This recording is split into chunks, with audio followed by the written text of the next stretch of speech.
রোজা করতে পারি না, এমন মতো নামাজ আদায় করতে পারি না, আমার জীবনের কোনো আমলের মূল্য আমার কাছে নাই।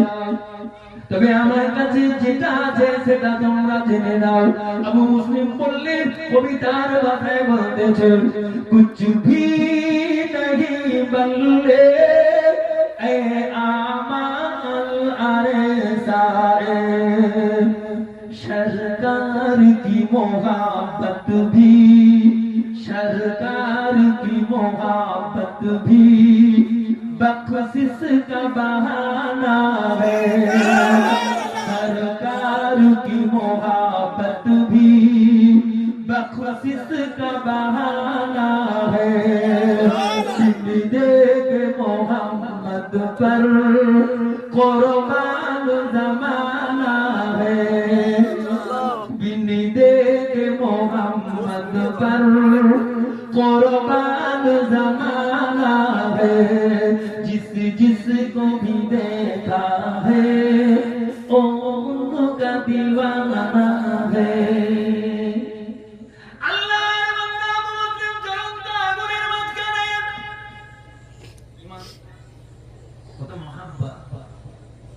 তার নিজের কথা তিনি বলছেন, আমার কিচ্ছু নাই, আগুনে হাতে পায়ে বাঁধা, হাজার হাজার ইয়ামানের মানুষ হাতে দাঁড়িয়ে গেল, ভাই আবু মুসলিম এসো কালেমা পড়ি।